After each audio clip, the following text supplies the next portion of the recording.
Remue ménage. Remue ménage.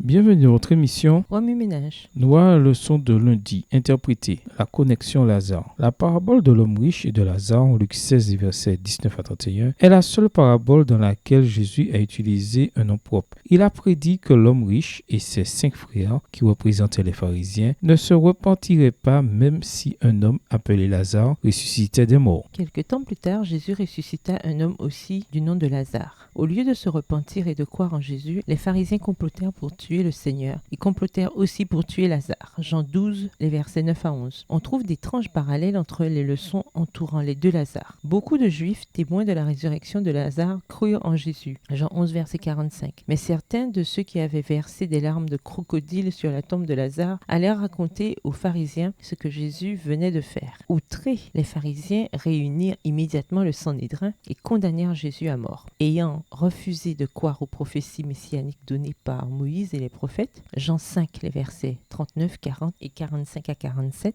les pharisiens ne crurent pas davantage que Jésus avait ressuscité d'entre les morts un dénommé Lazare. Qu'arriva-t-il à Lazare pendant qu'il était mort? Jésus le révéla à ses disciples. Notre ami Lazare s'est endormi, mais je vais aller le réveiller. Jean 11, verset 11. Voyant que les disciples comprenaient mal ce qu'il leur disait, il leur dit alors clairement, Lazare est mort, verset 14. Il ne leur dit pas, l'âme de notre frère Lazare est dans le sein d'Abraham. Au tombeau, il n'ordonna pas à Lazare de descendre, mais plutôt de sortir. Et Lazare sortit du tombeau. Le ressuscité ne fit aucun rapport sur ce qui s'était passé pendant son sommeil, car il n'y a pas de mémoire dans la mort. Si l'âme de Lazare avait été dans le sein d'Abraham, il aurait été cruel de la part de Jésus de rappeler son ami d'un lieu si béni. Dans les Écritures, la mort est comparée une 50aine de fois au sommeil. Daniel 12, verset 2, Luc 8, et verset 52 et 53, Actes 7, et verset 59 et 60, 1 Thessaloniciens 4, et verset 15 à 17, 1 Corinthiens 15, et verset 6, 18, 20 et 52.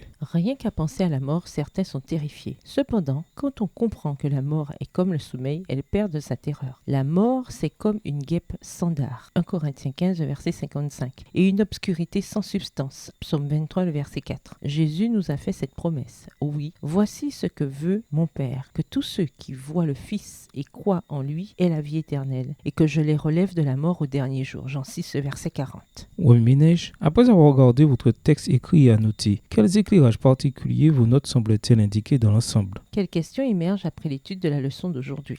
Quelle partie trouvez-vous difficile? Quels autres principes et conclusions découvrez-vous? Comment votre théologie sur l'état des morts affecte-t-elle votre perception du caractère de Dieu? Au revoir. Et à demain si Dieu veut. Remue ménage. Remue ménage.